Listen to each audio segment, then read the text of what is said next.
Hello and welcome to this third forum for world education. My name is Andreas Schleicher. I'm Director for Education and Skills at the OECD, and I will moderate this first part of the conversation.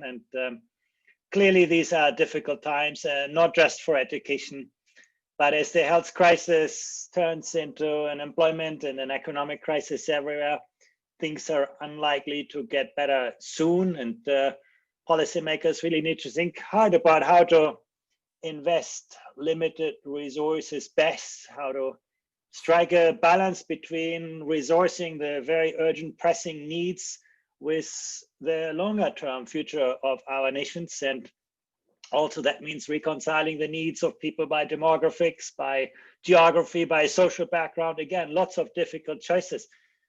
At the very same time, I think the world also shows huge differences in the educational outcomes that are achieved per dollar invested.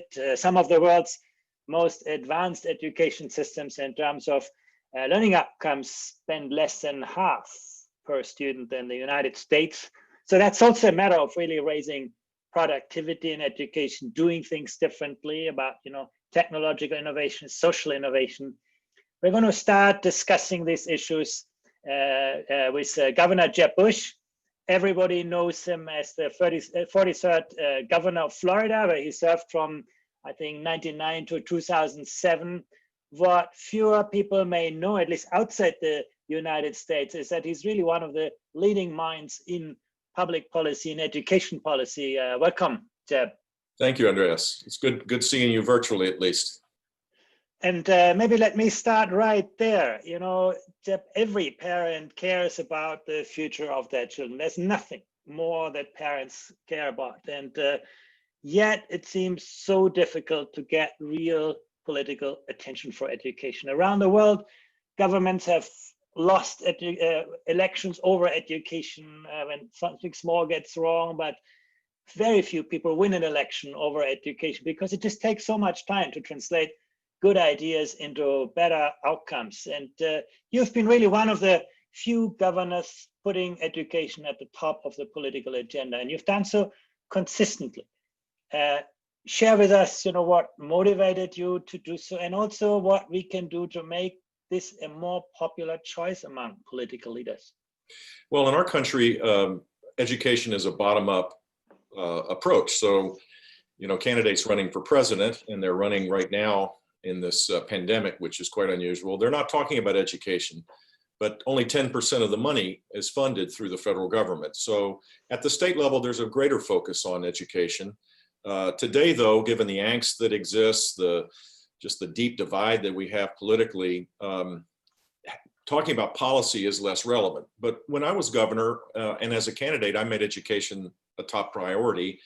And I did it in a way because I saw the results, the outcomes were so mediocre in Florida, it was devastating. I mean, we were 50th out of 50 in high school graduation rate. And on the nation's report card, the NAEP test, which you follow so carefully, we were fourth grade readers in the year before I ran. We were 29th out of 31 states. And across the board, our outcomes were horrible. And for me, it was a moral imperative to try to shake up the system. And I did something that politicians used to do, which is to lay out a pretty concrete, detailed plan. And then I went to visit 250 schools as a candidate, and I made it the top priority. It became the #1 issue in the campaign. And since I won, and I think it was partially because of that, it was a mandate to actually act on that set of policies, and that's what we did. And it was really two pillars, particularly robust accountability and more parental choice. And the combination of those two things, and then a real focus on early childhood literacy, which I still think has got to be the #1 priority in so many ways across the country, because the learning gaps, the equity issues are real. And the learning gaps that exist starting from the very beginning are hard to overcome. And now we're in the midst of a pandemic where low-income kids disproportionately are not receiving access to education. Those gaps are going to grow exponentially. And it seems to me that irrespective of the financial issues, which are real, the focus ought to be on making sure that gap starts to narrow early. And Florida is a good example of how that has worked. Yeah. Jeb, I think your example shows actually, with that commitment, you can actually change things. But still, what can we do to make it a more popular choice? That this is not an exception, but this is on every governor's agenda. I don't know if seeking popularity is going to be the right path. I think you have to really believe it in your heart, and you have to have the courage of your convictions. And there's some good examples. I think Ohio, Governor DeWine has made a pretty strong commitment. Governor DeSantis in Florida has maintained the reforms. You got to deal, in a democracy, you also have to convince the legislature, and you have to persuade people. Politics today is a little harder because of social media. It's always easy, it's easy to attack and to distort. I was lucky to advocate these policies in a very different time. We have to get our political house in order for bigger policy to be implemented right now. And that's a challenge. And it's something that gives me real concern in the United States. Our system is designed towards consensus. And when we don't have consensus, when we're tearing ourselves apart, it's hard for bigger ideas to be implemented. You mentioned the pandemic, and I think the pandemic actually risks to detract us further from what's important for our countries in the long run. It just, focuses so narrowly on what's urgent today. And children are sort of the ones who are least vulnerable to the virus itself, but they actually suffer most from the consequences of public policy responses to the virus. Now, think about school closures around our countries. And now sort of we seem to be able to run supermarkets, cinemas, and restaurants during a pandemic, but we have such a hard time getting schools back on track. How can we get the priorities right and education, quicker back on track?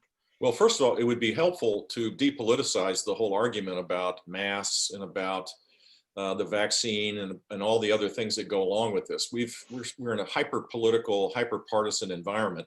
We need to cast that aside and look at the broader impacts of this.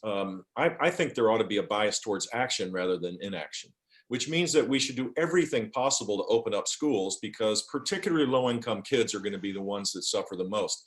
Secondly, the debate about opening schools or not opening schools kind of ignores another element of this, which is the damage done quarantining in place in homes. The economic damage is severe. If mom can't go to work because their child is not in a child care facility or in a school, they're going to lose their economic livelihood. The mental health costs of this, the child abuse costs, the other issues related to being contained in a place and not being able to get out is really damaging. So you have these gaps in learning that clearly are happening, and then you have the social costs, and the debate is about opening or not opening.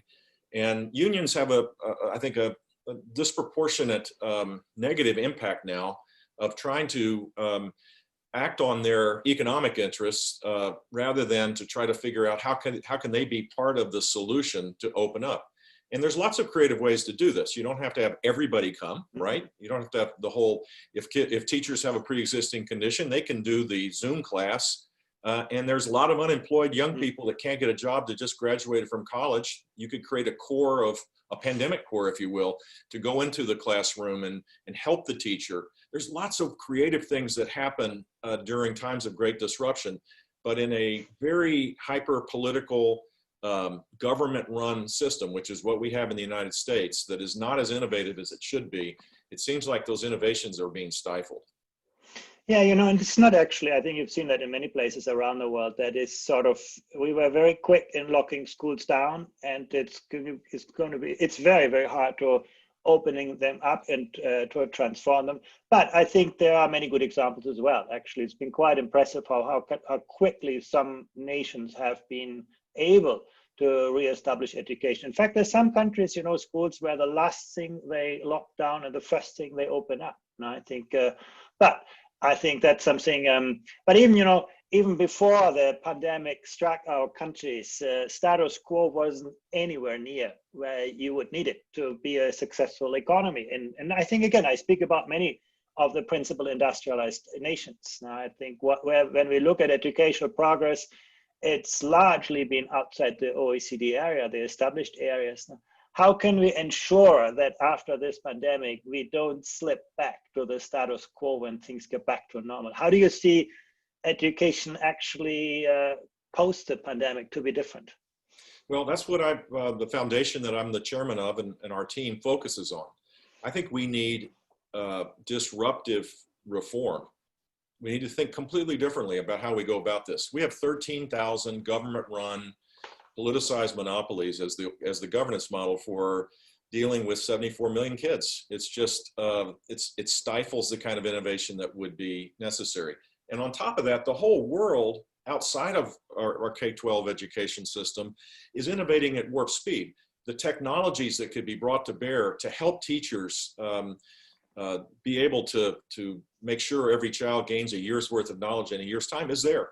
I would love to see I'd love to see the home be a source for economic progress, for better health outcomes, and for better education outcomes. So the first thing we have to do in the post-pandemic world is to build digital infrastructure to allow for that to happen. The gaps, the equity issues are so severe in our country, where 37% of all rural kids can't access high-speed internet. They don't have it, and millions of kids don't have access to devices. So A, we have to solve that. B, we have to move to a system, I think, where teachers are managing the learning process for students, and students are more accountable for their own learning. And when there's gaps in learning, the focus is on remediation very quickly. And that the home becomes a place where you learn as much as in the classroom. We're not going to turn the whole system upside down. We're not going to eliminate going to school. Of course, that's important. But maybe homework ought to be done in the classroom, and classwork ought to be done at home. And you manage the learning experience in a more customized way. We couldn't have done that 5 years ago, but now we can with all sorts of new tools that exist and will explode into our lives over the next 5 years. And I think we need to change our system to anticipate that and embrace it and train our teachers towards it and make sure that parents are much more engaged as teachers of their children as well. We could be on the verge of a revolution in learning, which would be really exciting.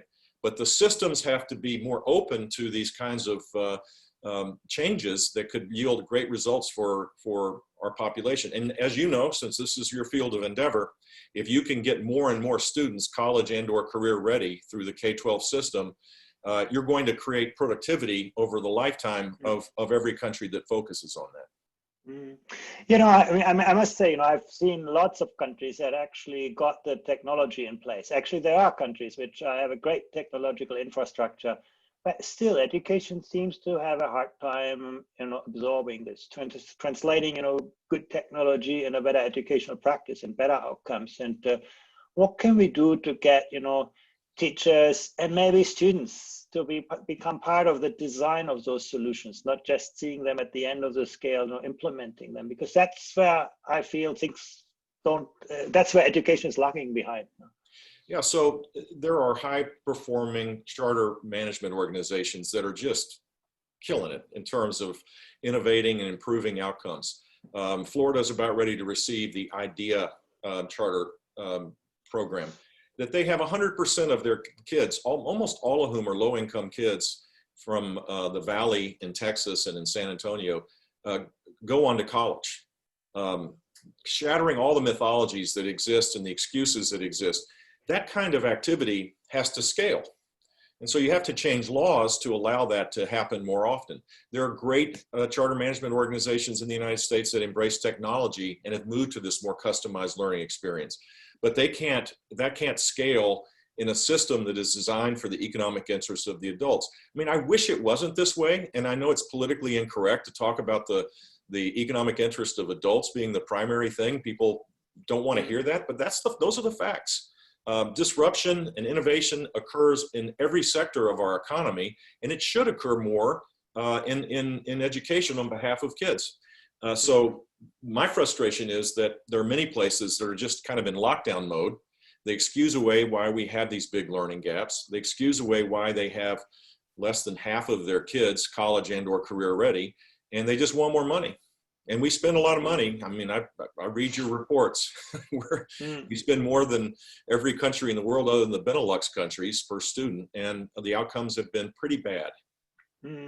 Yeah, you know, I think this idea of scaling, spreading innovation is, I think, very, very central. We seem to be very good in education to push ideas into schools, but not very good in finding the good ideas and scaling and spreading them. I think, and there's a lot, this brings me to another topic. There is a lot of, you also gave a lot of emphasis to sort of local control in the United States. But when I look at this through a comparative lens, that's mainly about school districts. In fact, when you look at the school as an entity, public schools in the United States have so much less margin to operate and innovate than public schools in most of the high-performing education systems. Yeah, you have a lot of kind of control at the district level, but actually at the front line, a lot less than what we see in high-performing education systems. How can we strengthen sort of entrepreneurship, innovation at the front line? And I'm not just talking about technological innovation. I also mean the kind of social innovation, doing things differently, changing the roles of teachers, changing the roles of, this kind of entrepreneurship very much at the front line seems to be missing. I mean, in our economies, that's where the ideas come from. It's a great question, and it's something that my views have evolved on this. I do believe that so-called local control is important, but not local control to stifle innovation. That's the problem right now. You're totally right about that. And so I think we need to move to a student-centered system where parents are empowered to make more choices, where it's not the district, the public education isn't the school district schools only, it's every school. And let 1,000 flowers bloom. And try to create more innovation. So governors and legislatures need to open up these systems through more parental choice, to have robust accountability, and then allow for innovation to take place so that the successful models are scaled at a faster rate. I mean, if I was a superintendent of a large school district in the United States right now, and there were highly successful schools, whether they were traditional public schools or charter schools or even private schools, I would take credit for them. I would embrace them. But in our system, that's not happening to the extent that it should. The other thing I'd say, Andreas, that we haven't talked about is the schools of education need to be much more innovative on how they equip teachers to be successful teachers. We're dealing with very different kinds of challenges today than we did 2 decades ago or 50 years ago, but yet the schools of education operate the exact same way. And at least the ones that I'm aware of in the United States. Maybe there are other places where that's not the case. So we need to train and empower teachers in the 21st century ways as well, so they don't feel threatened and fearful for different approaches. I think there's a lot of kind of waves of new ways of doing things that are imposed on teachers rather than for them to be the ones that come up with these new approaches. Yeah, I think the schools of education, I think you mentioned a very good dimension. At the very same time, if I look at the highest performing education system, their schools of education sometimes are not that great, but they offer teachers just amazing opportunities to use the school as a place of learning. And they have, fantastic opportunities for professional collaboration, for lesson study, for the job of teachers is one of learning every day, and the opportunities for that are highly structured. And I would say sort of the key of high performing teachers is probably more what happens after you come from graduate. So probably it's 2 things, like who do you select to actually get into teacher education? I think that is crucially important. Yeah. But the second part is, how do you help teachers actually move on? What are their kind of career perspectives? What is the kind of social aspiration to advance? How do you actually contribute to your profession, not just implement the ideas of it? Absolutely. And right now would be an ideal time to do it in the pandemic, where teachers are struggling. They've not ever had the experience of having to teach online. And now most school districts in this country don't have best practices to share, even though they're out there. And so one of our problems of having 13,000 school districts is that there isn't kind of a reservoir of best practices that people can access, even though the internet is full of amazing approaches and amazing ideas. There just seems to be a reluctance to embrace if a teacher teaching physics in Montana has the best practice on how to do that online, it would, it doesn't naturally come for the physics teacher struggling in Miami to do it. So we have to figure out a better way to share this kind of best practices information for a lot of teachers that have never done it. Absolutely. Yeah. And, you mentioned choice. You've done amazing work in that field in Florida. And also, I think the way you've created a level playing field is really, I think, exemplary. And it's a lesson for the world, not just for the United States. But, why is it still so hard to get rid of underperforming schools? In a way, it seems that, governments probably should also do a better job to ensure that parents have only good choices. It doesn't seem to go, they don't seem to be going away by themselves. So what do you think is the role of public policy in advancing sort of the choice agenda? Well, I think you have, first of all, parents need to be empowered with information. There's not a lot of commitment to making sure parents have the full sense of the best schools in their area. You need to change the laws to give them the power to choose rather than just be assigned a school. So better transparency about how their child's doing and how the school is doing would be helpful, because then you could create kind of a constituency around higher quality. The policies need to change when you have chronically low performing schools. They need to be closed. They need to be given extra help. And if that continues to persist, they need to close. And that's what happens in some states, but very few. And then you need to try something completely different to replace that. There's strong support for that type of approach amongst families that are suffering with low quality schools. The politics of this, though, get in the way. And again, the unions and the superintendents of schools, all of this is uncomfortable for them. Having to recognize, first of all, having an accountability system that recognizes that there's excellence and failure, and that there ought to be a different approach when you have failure, and you ought to reward excellence. That's a novel idea in the United States as well.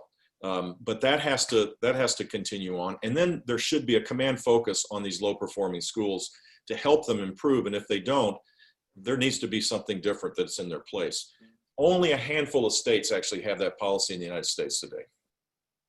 Yeah, I must say, I feel very strongly about it. I do think public policy must ensure that parents have good choices. And it's not for parents to sort this out. It's really, I think, something that choice mechanisms need to actually address the underperformance issue much more vigorously. As you suggest, it's difficult, but actually, I think one of the hallmarks of the highest performing PISA countries is actually surprisingly limited variability in school performance. You do have actually consistent performance that is often not, simply predicted by social background. Something that's possible, but as you say, really hard to do.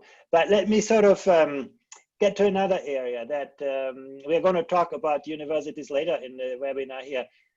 And there's lots of discussion in the United States how universities suffer from the pandemic and how the financing situation is so difficult. But why don't the early years get equal attention?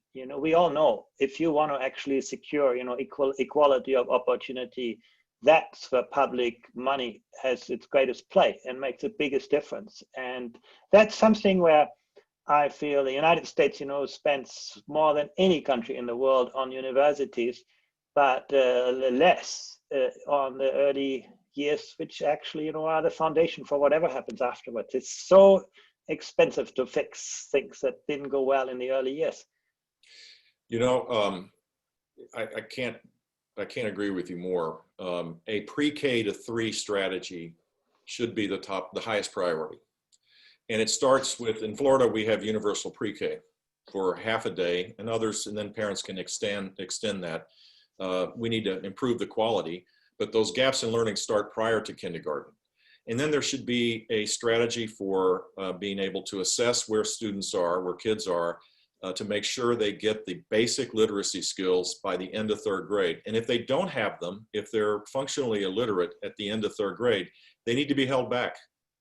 We need to have a no social promotion policy, and we do in Florida. And we went from 30% based on our own accountability system of children below basic readers down to 10% or 12% today. And we still have 6, 7, 8% of third graders that are held back. They're not just held back to do the same thing. The requirement by law, at least, is that there has to be new strategies so that that those gaps begin to be eliminated.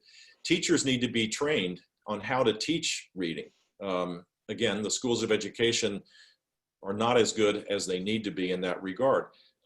And then we need, what we did in Florida that no longer exists, which is a shame, is we put reading coaches in every school to teach reading, and became a cultural value. We created mentors. We allowed people to come into the schools to help struggling readers. There was a total focus, a strategy to deal with this pre-K to 3, and the gaps that the incredible gains in learning in the 4th grade NAEP test, and on your PISA test as well for 4th graders, right? We were, someone put, after I left, included Florida as a country. I guess there was a oversampling of Florida, and we ranked in the top 5 in the world. And it was because there was this strategy, and it has to be, the problem in education policy world is it has to be sustained over a generation of time. You can't do this and new governor comes in and, lacks the interest to continue, or there's a budget cut and the programs for reading coaches begins to not be as important. But if you can move the needle, and if you move the needle in the pre-K to 3 to starting in 4th grade, the gaps then are easier to deal with, and you're going to have more and more students that are college ready, rather than spending remedial monies in community colleges and now in many public universities, reteaching high school math and high school reading so that students can start taking college credit. Yeah, I think it's difficult, not just in the US, I think around the world. It's not just about, getting children into pre-K, it's also about to move from access to quality and from care to education, and that transition is really hard. My own country, Germany, in university, nobody dares to charge young people tuition fees because everybody believes, people should have free access to higher education. The only people who are charged tuition are the smallest children in kindergarten. I think this is an issue I think that we need to rethink in our futures to have a greater emphasis. Unfortunately, we've run out of time, but there's one last question I really want to ask you. We are speaking to an international audience here, and the long run future of the United States may depend even more on education outside your borders than on education inside your borders. And I think that's true for much of the kind of advanced economies. What do you think the United States can do to raise educational standards globally, including in the least developed countries? Well, for starters, across the board, the United States needs to reinstate itself as a leader in the world, not to pull back, not to disparage the institutions that have allowed for incredible human progress over the last 2 generations of time. And the United States played a really constructive role in that regard. And as all the angst in our own lives today here in the United States, I think there's a natural tendency, sadly, to pull back. And I hope we get more confident about our own future, which would allow us to re-engage with the rest of the world. And we do spend significant sums of money as it relates to foreign aid. And I think that more of this should go to education. It is the single biggest economic driver over the long haul to help countries. And as countries prosper, we prosper. It's a great question, and it's something that I think hopefully once we get out of this hyper political environment that we're in right now, we'll be confident again to go to reassert ourselves on the world stage. Thank you so much, Deb. It's been a wonderful conversation. I really enjoyed it, and thank you again. Thank you. And I'll turn it back to our host.